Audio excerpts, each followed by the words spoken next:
Hello दोस्तों, मैं अभिषेक रॉय आपका हार्दिक स्वागत करता हूं हम अपने यूट्यूब चैनल पर। मेरा चल रहा है पॉलिटी, है ना, राज व्यवस्था।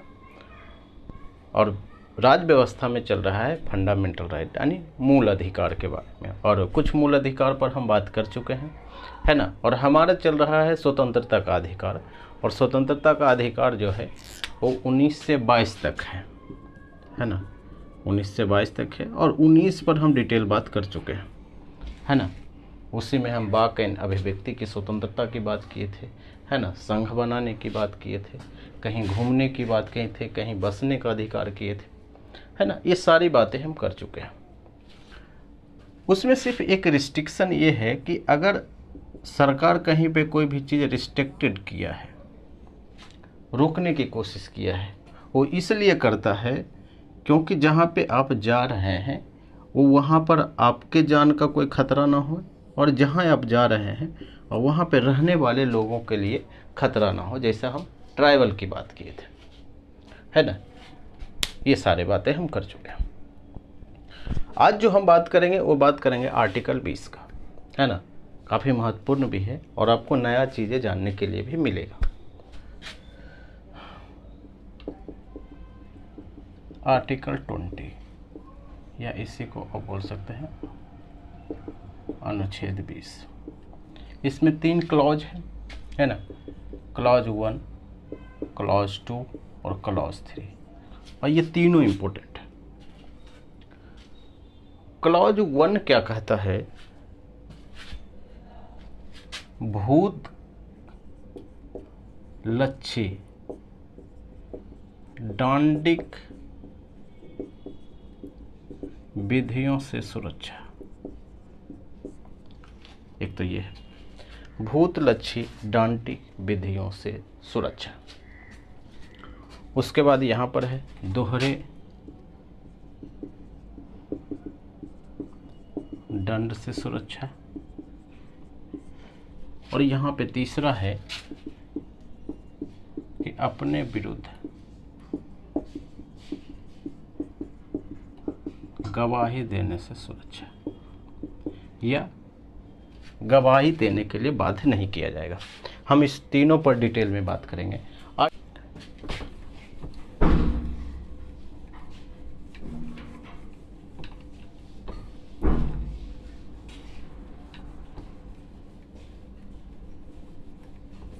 सबसे पहले चीज़ें आपको कुछ बेसिक बातें पता होना चाहिए, तभी आपको चीज़ें समझ में आएगा।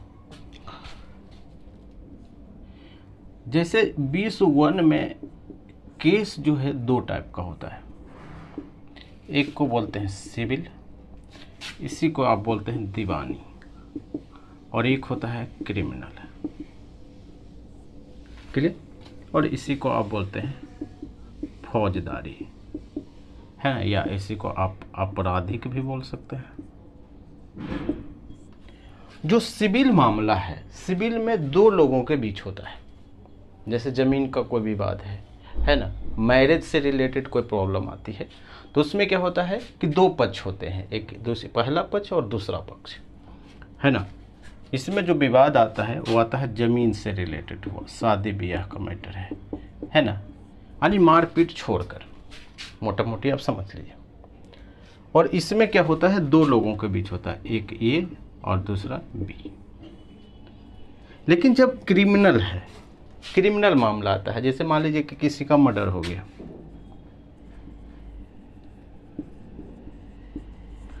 मान लेते हैं कि किसी का, बहुत सारा केस आता है कि किसी के परिवार को क्या है, पूरे परिवार को ही साफ कर दिया, तो केस कौन करेगा? नहीं। तो जब केस कोई नहीं करेगा तब भी क्या होती है कि तब भी पुलिस आती है, उसको पोस्टमार्टम करती है, और जो व्यक्ति ने ये कांड किया है उसको लेके जाती है ना। तो वो जो दूसरा व्यक्ति है, एक यहाँ पर एक व्यक्ति है जो मर्डर किया है यानी आरोपी है, और दूसरा कौन है जो केस लड़ता है? वो है राज्य यानी सरकार। ये केस लड़ेगी आपराधिक मामलों में। इतना बात आपको समझ में आ गया?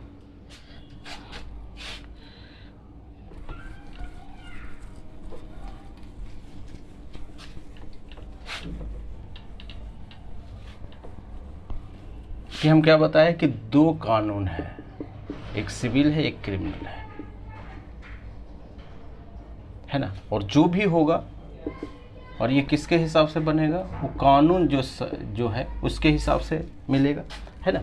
और अगर कोई सिविल मामला है तो उसको बोलते हैं आईपीसी की धारा, और अगर क्रिमिनल है तो सीआरपीसी के थ्रू मिलता है सज़ा।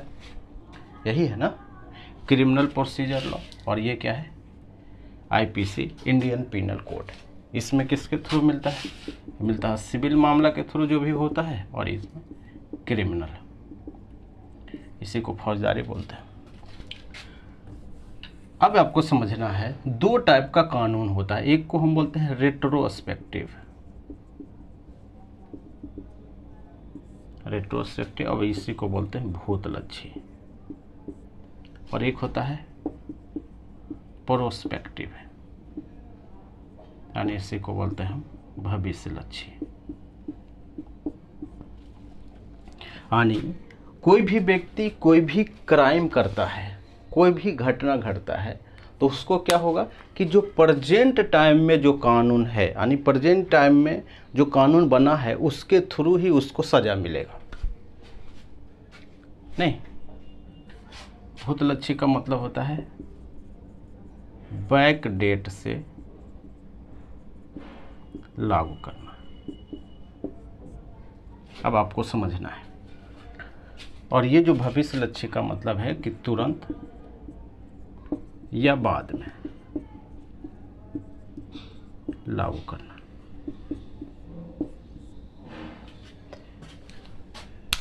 अभी आपको समझना है, थोड़ा सा हम बात को समझने की कोशिश करते हैं। केस दो टाइप का होता है, एक सिविल होता है एक क्रिमिनल होता है ना।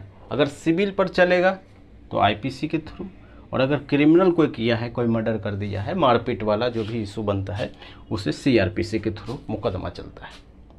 क्लियर है। इसमें है जो कानून है वो दो टाइप से काम करता है, एक को बोलते हैं बैक डेट से, है ना, और दूसरा है तुरंत, मतलब अभी प्रेजेंट, और उसके बाद मतलब सरकार ये बोल देगी कि 2000 मान लो अभी 23 चल रहा है तो 2025 से ये लागू हो जाएगा, है ना, या बोल देगी कि अभी से जिस समय जब से ये पास होगा बिल तभी से ये लागू हो जाएगा, है ना, ये भी बोल सकती है सरकार। अब आपको समझना है कि जब बैक डेट से जो लागू होगा, क्योंकि केस क्या है, दो ही टाइप का, एक सिविल है और दूसरा क्रिमिनल है। तो जो सिविल मामला है और ये जो क्रिमिनल मामला है, यानी सिर्फ बैक डेट से जो लागू होगा सिर्फ सिविल मामलों में ही लागू होगा, क्रिमिनल मामलों में लागू नहीं होगा। समझ गए कि अगर मान लेते हैं कि कोई, हम जैसा कि बताया कि ज़मीन का कोई विवाद है, मान लीजिए टैक्स का कोई इशू है ना, तो ये सब सिविल मामला है। तो भारत सरकार ये कर सकती है कि उस चीज़ को पास कर लेगी, है ना, उस बिल को पास कर दे, और ये बोल देगी कि अभी 23 चल रहा है, ये बोलेगी 2015 से ही लागू होगा। इसका मतलब ये होता है कि बैक डेट से लागू होगा। और ऐसा किया भी है, एक वोडाफोन का केस आया था, वोडाफोन।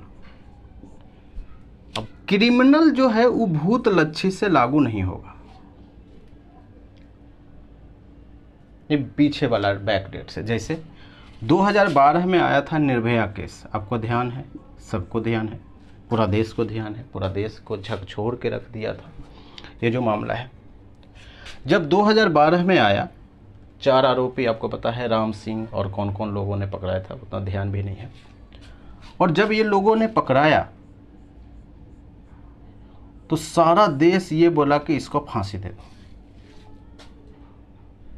क्लियर है ना, सभी बोला कि सीधा इसको क्या करना है, फांसी दे देना। अब दिक्कत वहाँ पर ये है कि उस समय जो क्राइम किया है, यानी रेप किया है,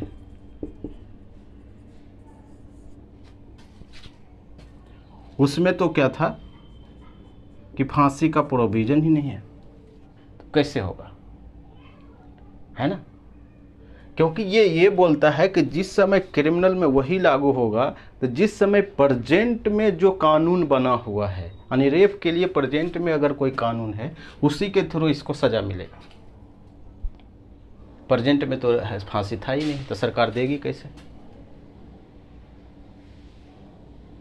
है ना। तो वो सरकार क्या किया, फिर एक कानून बनाया और कानून में ये ऐड किया कि रेप के लिए क्या होगा, फांसी होगा। इसी को हम बोलेंगे भविष्यलक्ष्य, क्योंकि ये तुरंत या उसके बाद लागू होगा। समझ रहे हैं।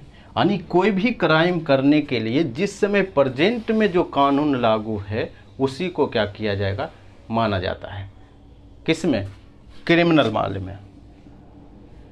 तो इसी को बोलते हैं रेट्रोस्पेक्टिव और इसको बोलते हैं प्रोस्पेक्टिव, यानी तुरंत या उसके बाद। किस मामले में, हाँ ये दोनों में लागू होता है। ये आपका सिविल में भी होगा और ये क्या है, क्रिमिनल में भी लागू होगा, है ना। ये चीज़ें है, क्लियर है ना। कोई समस्या नहीं आना चाहिए।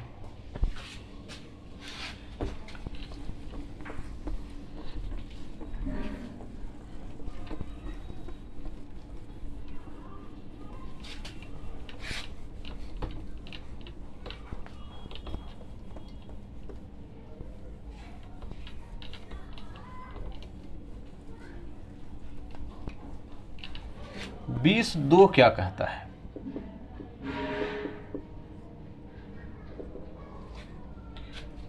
बीस दो कहता है कि किसी भी व्यक्ति को, किसी भी व्यक्ति को किसी कृत्य के लिए, यानी कोई भी कांड करता है, कोई भी कृत्य के लिए, है ना, कोई भी एक कृत्य के लिए, एक कृत्य के लिए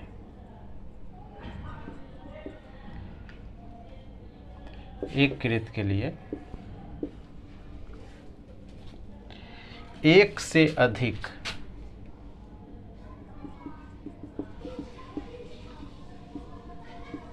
अधिक बार अभियोजित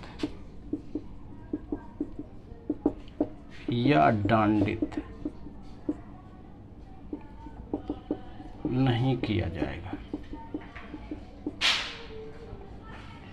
यानी बेसिकली ये पूरा मामला ये है कि कोई भी व्यक्ति एक काम करता है, यानी एक कोई कांड करता है, कोई भी घटना घटाता है,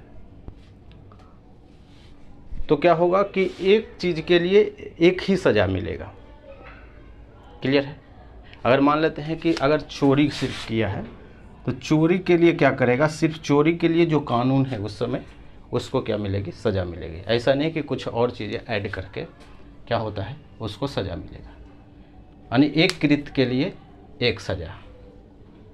क्लियर, मोटा मोटी समझिए कि एक जो कृत्य करेंगे बराबर एक सज़ा, और उस समय जो सज़ा है वो क्या है आपको करना है। होता क्या है कि जब आप कुछ भी करते हैं, कि मान लेते हैं कि किसी व्यक्ति का मर्डर हुआ या तो जो मारा है उस पर तो आईपीसी चलेगा ही चलेगा, है ना, आईपीसी 302 चलेगा। नहीं देखिए, जब आप मर्डर कर दिए तो उसको क्या होता है, लाश ठिकाने लगाने की कोशिश करता है। इसका मतलब क्या है कि साक्ष्य मिटाने के लिए भी आप पर क्या करें, कार्रवाई चलेगा साक्ष्य मिटाने के लिए, है ना। तो इस पर भी कुछ धारा लगेगा। क्लियर है। आप पुलिस से झूठ बोल रहे हैं कि ना हम तो नहीं है, ये सब है, सब फंसा रहा है, तो अगर आप झूठ बोल रहे हैं तो उस पर भी कुछ चलेगा।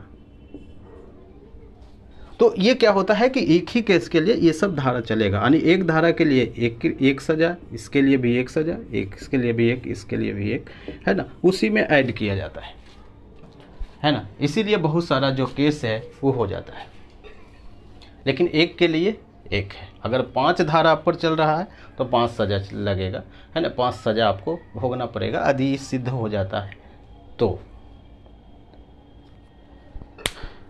क्लियर है आपको यहाँ तक। तो इसके बारे में इतना ही पता होना चाहिए।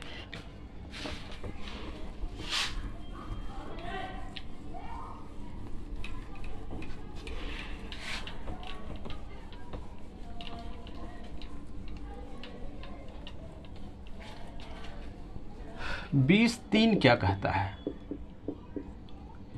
इसको बोलते हैं सेल्फ इनक्रिमिनेशन। इसका मतलब होता है कि अपने विरुद्ध गवाही देने से सुरक्षा।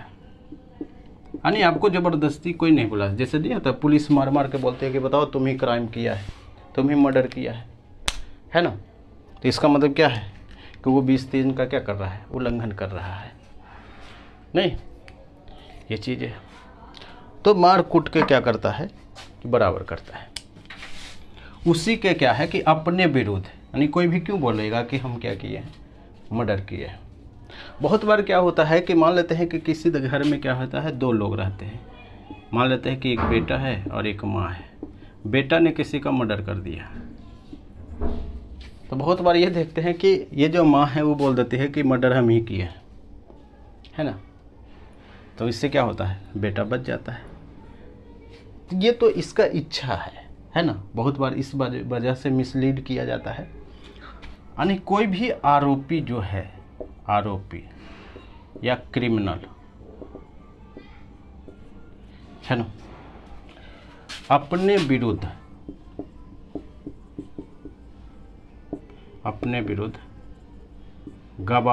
गवाही के लिए बाध्य का मतलब वही है, फोर्स नहीं किया जाएगा। क्लियर, ये बात है। अब सवाल ये उठता है कि पुलिस उसमें सदमे में पहुंच जाती है कि उनको पता है कि इन्होंने ही कुछ न कुछ काम किया है, लेकिन ये व्यक्ति मान नहीं रहा है, तो उसको ज़बरदस्ती मारना पड़ता है। लेकिन सोचिए कि मारने से भी काम ना बने तो क्या किया जाता है। आप एक मूवी देखे होंगे, दृश्य में क्या करता है कि अलग अलग कमरे में क्या करता है, तीनों को ले जाता है। अजय देवगन का जो मूवी है, आप ज़रूर देखिएगा। वो ले जाता है और तीनों से पूछता है अलग अलग, वो शीशा वाल को घुमा फिरा के, लेकिन तीनों क्या है, बड़ा सफाई से चीज़ों को मैनेज करता है ना। उसमें ये देखता है कि डिफरेंट क्या बोल रहा है ये लोग, लेकिन वहाँ पे क्या है कि वो प्लानिंग किया है। अजय देवगन क्या किया है, प्लानिंग के साथ है। तो बहुत सा लोग क्या होता है, साजिश होता है, सातिर होता है, कि उसको पता है कि ये काम करने वाला है ना। यानी उनको पता है, इसलिए अपने आप को मैनेज किया जाता है। उसके लिए जो है पुलिस 3 तरीका अपनाती है, और बहुत रेयर केस में। एक को बोलते हैं P300, या इसको बोलते हैं पॉलीग्राफी। आपके सामने, आपको टीवी के सामने बैठा दिया जाएगा, है ना। उस पर क्या होगा, या तो कुछ वीडियो कुछ फोटो चलता रहेगा, है ना। और बीच में क्या करेगा, जो आप मर्डर किए हैं या जो भी घटना घटे उसका फोटो आएगा। तो उससे क्या होता है कि लोगों का जो आँख है वो पूरा, है ना, बाहर आ जाता है। तो वो सब चीज़ें वो बाहर से ऑब्जर्व करते रहता है, या आपकी धड़कन बढ़ जाएगी, आपको पसीना आने लगेगा। तो वो समझ जाता है कि ये व्यक्ति को पता है या इन्होंने ही क्या किया है, ये कांड किया है ना। तो इसका ये यूज करता है। तो पॉलीग्राफी का मतलब यही है, झूठ करने की मशीन है। एक को बोलते हैं लाई डिटेक्टर टेस्ट। लाई का मतलब झूठ, लाइट डिटेक्शन टेस्ट इसको बोलते हैं, यानी झूठ पकड़ने की मशीन। आप देखे होंगे कि जो होता है कि यदि आप सच बोलते हैं तो ग्रीन जलता है ना, अगर झूठ बोलेंगे तो रेड, है ना। लेकिन बहुत सा व्यक्ति जो रेगुलर मर्डर करता है, रेगुलर इस चीज़ में पड़ता है, तो वो क्या करता है, इस चीज़ को मैनेज करके रखता है ना। इसमें भी वही बात है, क्योंकि इनको पता है कि ऐसा आएगा, तो जैसे ही जो हमारे शरीर में जो भी चेंजेज आएंगे वो क्या होगा, उससे पकड़े जाएंगे। तो इसमें भी मैंने, लेकिन उसके एक अंतिम है, उसको बोलते हैं ये लोग नार्को एनालिसिस। नार्को